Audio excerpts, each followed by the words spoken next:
Creo que tenemos que intentar que ser facha vuelva a dar vergüenza y para esto tiene que pasar un tiempo. Porque hoy en día está de moda ser facha, ser racista, antes molaba tocar la guitarra y hacer ¿no? discursos marxistas y ahora lo que mola es ser un xenófobo, un machista, y eso es jodido. Es chungo, pero es lo que hay. Yo creo que lo primero que tienes que hacer es decirle a esta gente que se vanagloria de ser valientes, ¿no? O que no son valientes, que ir en contra del robagallinas o en contra del chaval que llega en un cayuco, machacar a esta gente no es de valientes. No es de valientes, es de cobardes, es bullying. Y dos, que no son patriotas, porque no es de patriota odiar a la mitad de tu país. Gabriel Rufián ha tenido una interesantísima charla junto a Jordi Évole, que le ha entrevistado en su programa, y en este vídeo vamos a ver alguna de las partes más importantes de esta entrevista de un diputado de Esquerra Republicana que durante los últimos años se ha convertido en uno de los diputados más queridos y más escuchados en la izquierda, ojo, española de todo el estado. Vamos allá. Pero ¿cómo se acaba con esa frustración de mucho votante que ha sido votante de la izquierda? ¿Cómo la izquierda puede volver a atraer a ese votante que se le ha ido, en muchos casos, a la extrema derecha? Primero hablando claro, hablando de tres cosas, yo llevo ya tiempo repitiéndolo, de tres cosas que todo el mundo quiere que vayan bien. Pienses lo que pienses, que es escuela, que es trabajo y que es familias. Escuela, trabajo, familias. Aprender, trabajar, querer. Si somos capaces de hablar, de legislar sobre estas tres cosas que todo el mundo quiere que vayan bien, y evidentemente pues una escuela de calidad pública, que una guardería no cueste una barbaridad, vivienda, un trabajar menos para trabajar todos, etcétera, etcétera. Somos capaces de hacer eso. Si somos capaces de llenarle la nevera a la gente, podremos filosofar. Después filosofa. Entonces, que para mí es algo obsesivo y tengo la sensación de que no estamos entendiéndolo. O sea, no estamos entendiendo que la derecha le está diciendo a la gente lo que tiene que sentir. Y eso es poderosísimo. Lo que tiene que sentir. Sí, y eso es ¿En qué sentido lo que tiene que sentir? Por ejemplo, ¿cómo le explicas a alguien que está mucho más cerca de ser desahuciada que de ser ocupada que es falso, que no le van a ocupar el piso, que seguramente está mucho más cerca de que le desahucien, ¿no? Eso es toda una maquinaria y un macro marco que yo creo que hay que batallar. Y en muchas ocasiones lo hemos puesto muy fácil para que se nos ridiculice incluso. ¿Por ejemplo? Pues no sé. Yo creo que cuando, por ejemplo, el PSOE le mete un impuesto después de subir el salario mínimo, le mete un impuesto a gente que cobra 1.200 pavos, o que le quita un impuesto a una multinacional como Repsol, creo que le das excusas a la gente para que te diga, tú eres de izquierdas, esto es la izquierda.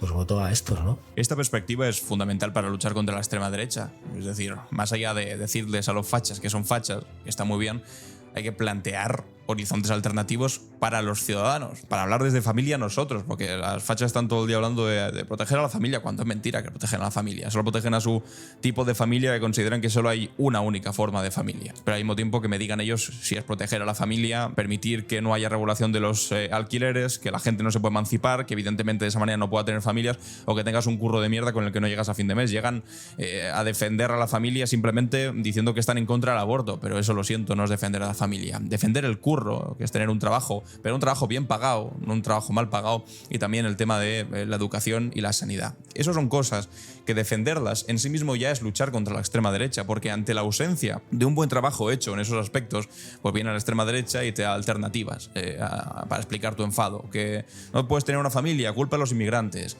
Que la educación es una mierda, es porque en tu clase hay inmigrantes. Que no hay trabajo, es porque te lo quitan los inmigrantes. Y ya pues te mueven el foco en lugar de, pues bueno, haber hecho un trabajo desde la izquierda progresista, que es lo que se debería hacer. Una perspectiva que creo que es bastante interesante. Una cosa que veo mucho últimamente, te veo andar por la calle al lado de algún reportero de algún medio de ultraderecha.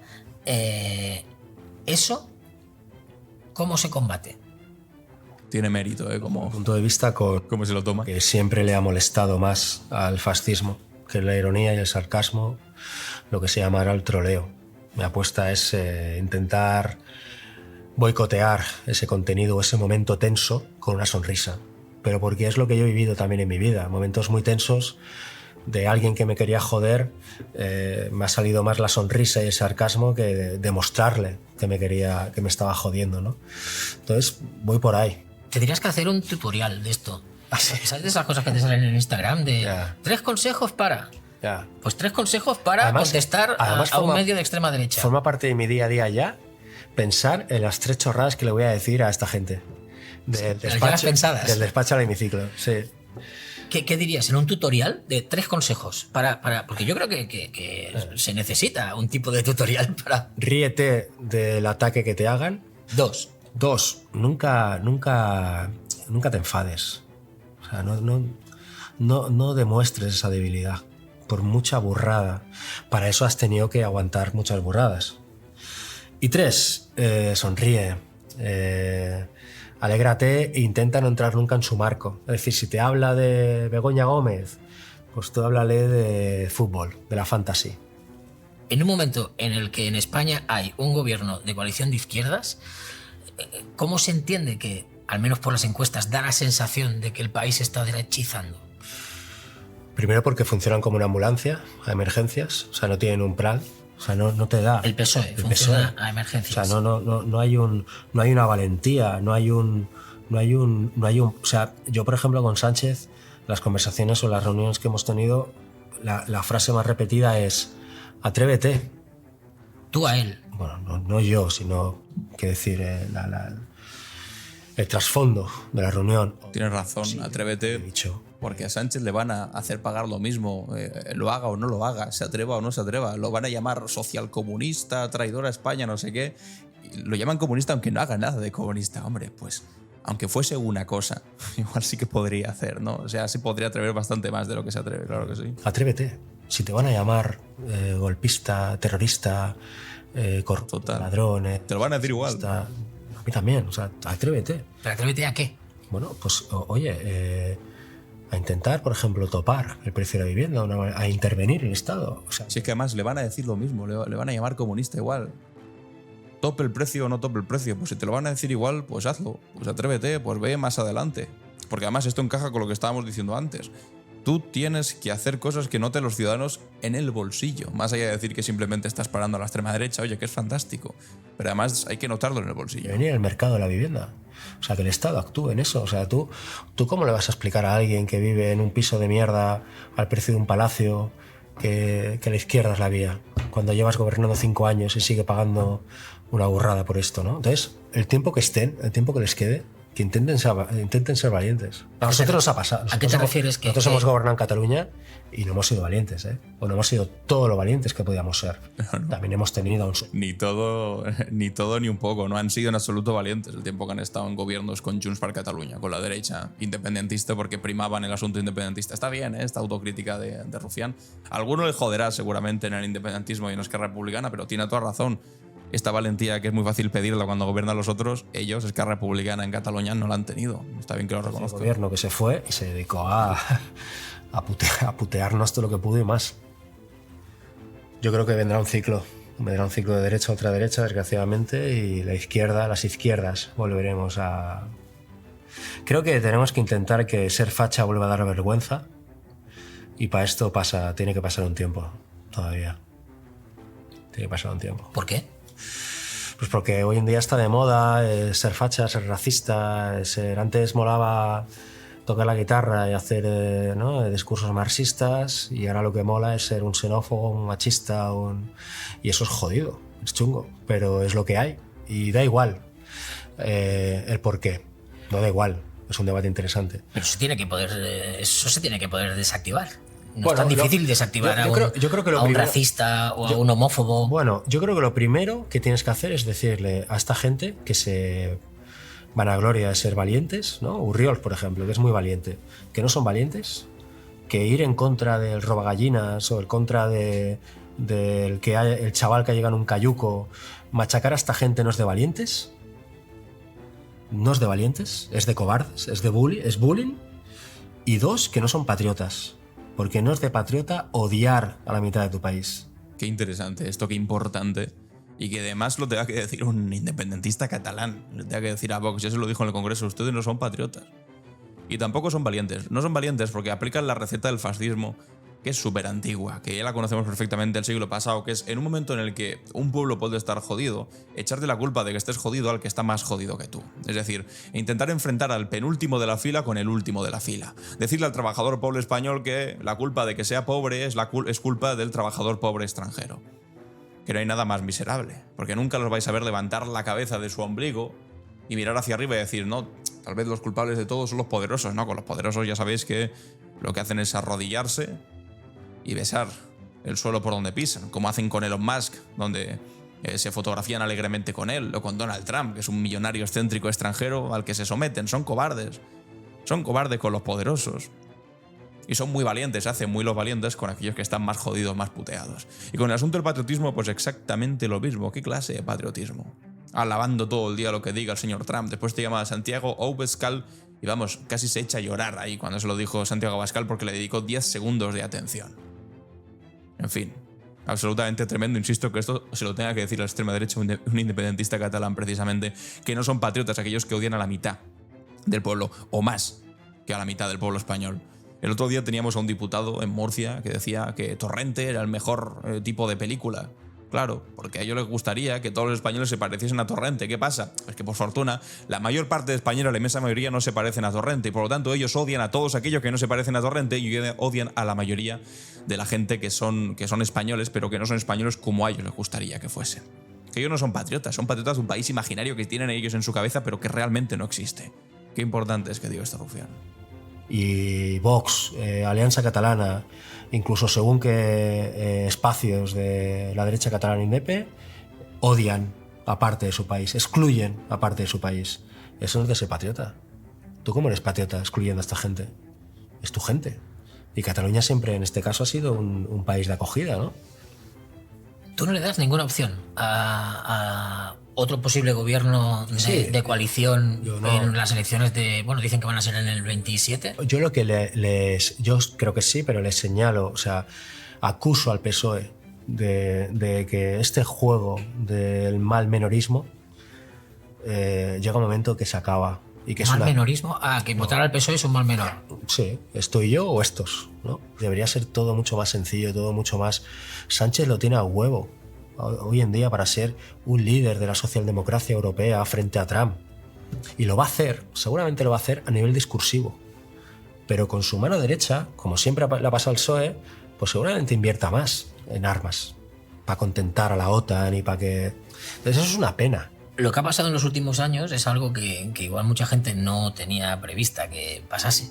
Yeah. Y es que Gabriel Rufián se ha convertido en un diputado más sereno, más conciliador, trabajando por la gobernabilidad del Estado. ¿Cómo fue ese giro? Para resumirlo mucho, yo ya sé que cuanto peor mejor quizá hace crecer en una parte. Cuéntame eso. Yo ya sé que el cuanto peor mejor, quizá en una parte del movimiento político que yo defiendo, del independentismo, vende. Yo ya sé que el independentismo nunca ha tenido una eclosión tan poderosa que frente a Rajoy y compañía, ¿no? Y yo ya sé que si algún día tenemos enfrente otra vez al PP y a Vox, sobre todo el componente Vox, quizá si yo estoy en el Congreso salgo a hombros. Otra vez, ¿no? Según qué sitios en Cataluña.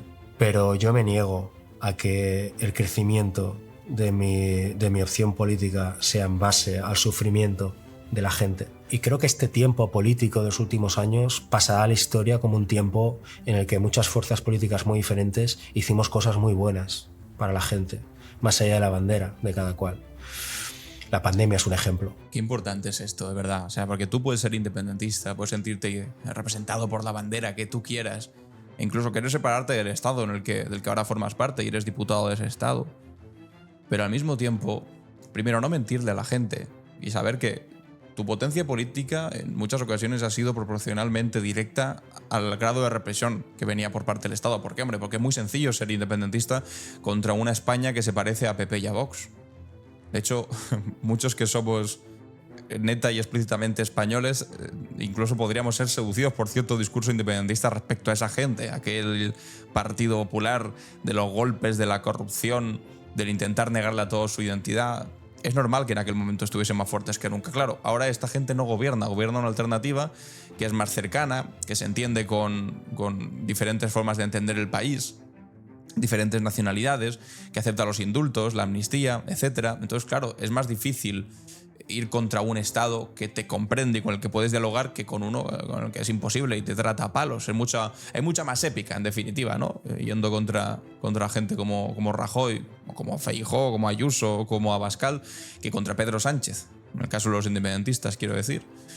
¿Y eso es malo? Hombre, pues electoralmente seguramente sí, porque es mucho más fácil sacar votos yendo a la contra.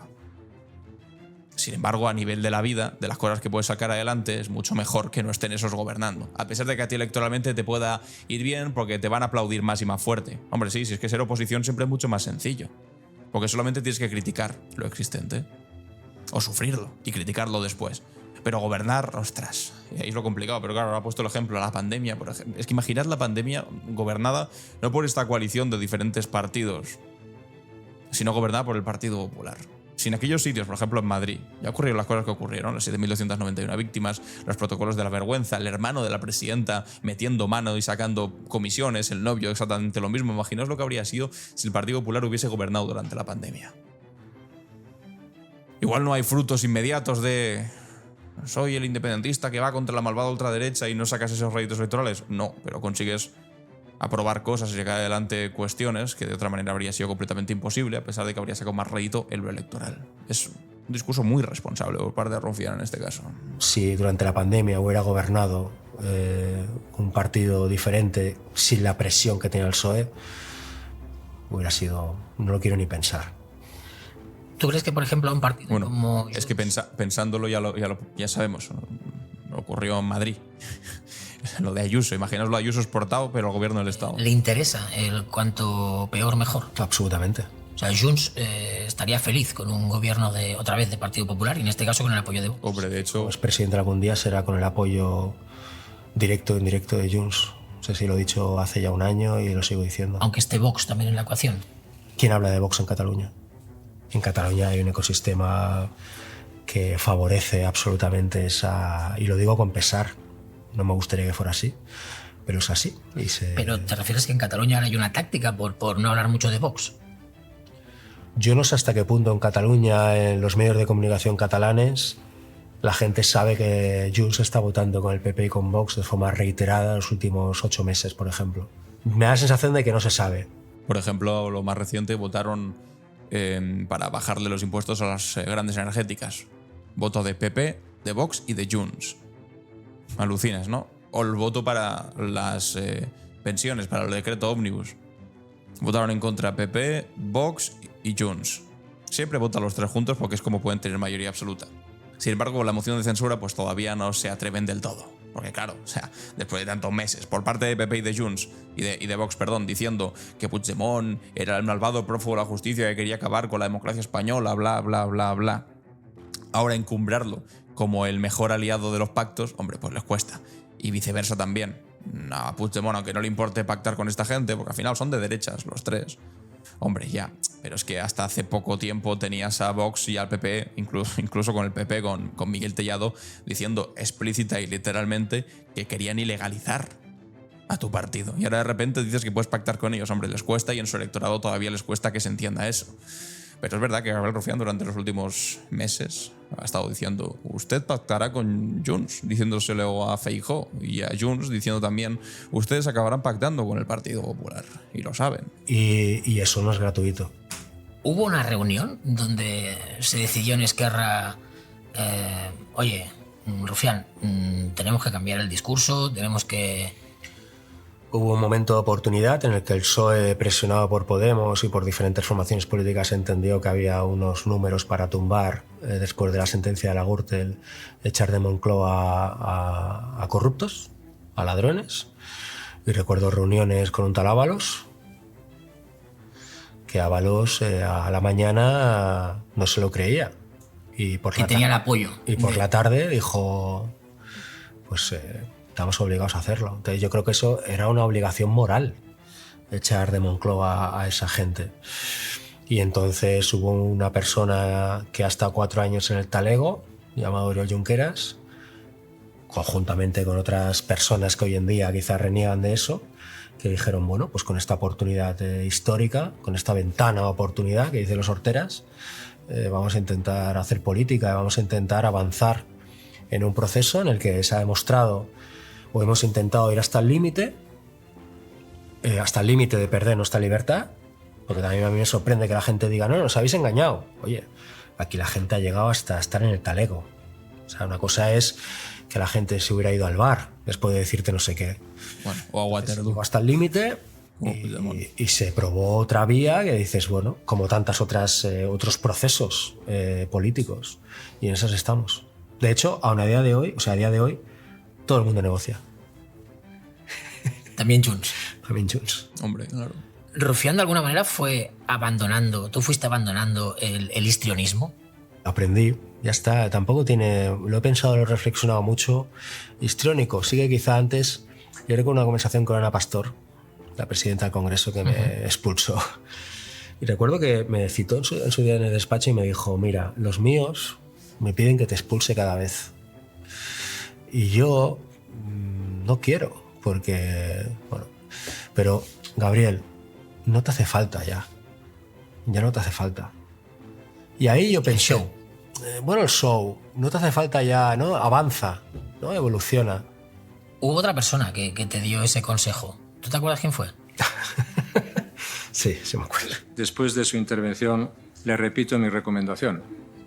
No se entra en las mejores páginas del Parlamento a base del histrionismo. El histrionismo y el parlamentarismo están enfrentados. Que lo diga Aznar también. Usted puede seguir el camino que quiera, pero si quiere un consejo de un antiguo diputado y de un antiguo dirigente político ya retirado desde hace 15 años, no siga por ese camino, porque no le va a ir bien.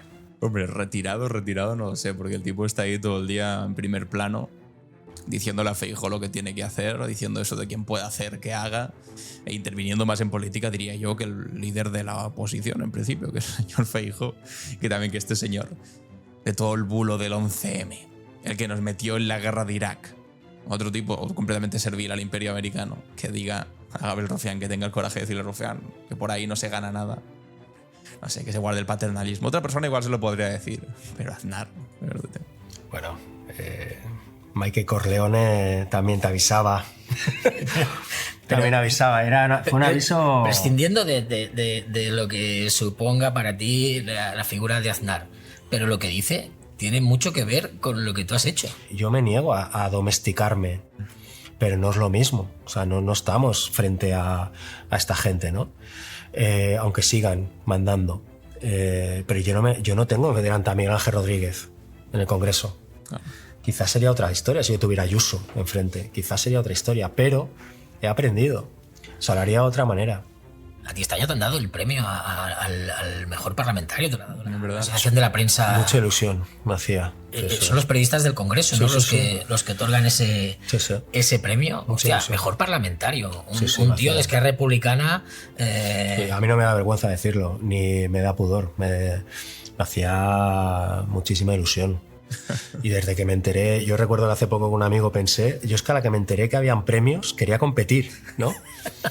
Y vaya killer. Pues forzado, no sé, esto suena fatal, pero he querido ganarlo muchos años y me ha costado muchísimo. Yo creo que ahora, en bastantes círculos tu popularidad ha ido para arriba. También igual, a mí en Santa Coloma lo que me pasaba es que mucha gente me decía, tío, ¿cómo me gustas? Joder, qué bien en el Congreso, ¿eh? No te preocupes que he votado bien. Pues, ¿a quién has votado? Bueno, pero... Me decía, al PSOE. Bueno, aquí es una parte un poco más personal. Tampoco quiero ver aquí toda la entrevista, solamente algunas partes que las que me han parecido más interesantes. Si la queréis ver entera está en la página web de La Sexta, en A3 Player, porque habla también de toda su trayectoria personal, de cómo llegó al frente de la portavocía de Esquerra Republicana en el Congreso de los Diputados, a ser el número 1 en las elecciones, de todo ese proceso, que lo personal es interesante también.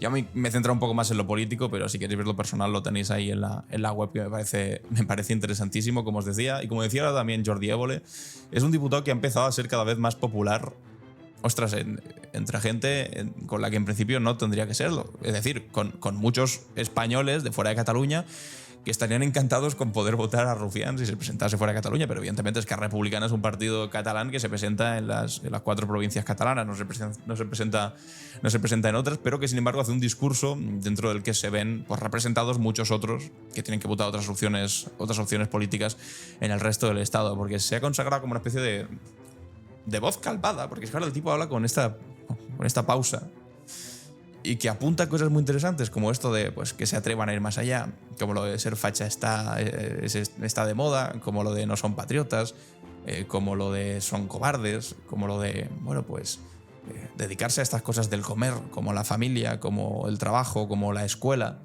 que son las que de verdad pues son líneas que no reaccionan a la actualidad más inmediata, que eso da un poco de pereza ya, pero sí que son las líneas importantes a las que hay que dedicarle tiempo si quieres de verdad pues, hacer una política de izquierdas, netamente de izquierdas, y que sirva de algo, no simplemente que sirva para estar en el poder. En fin, os recomiendo la entrevista completa, ha sido muy interesante, y si te ha gustado el vídeo, compártelo, suscríbete y nos vemos en el siguiente. Adiós.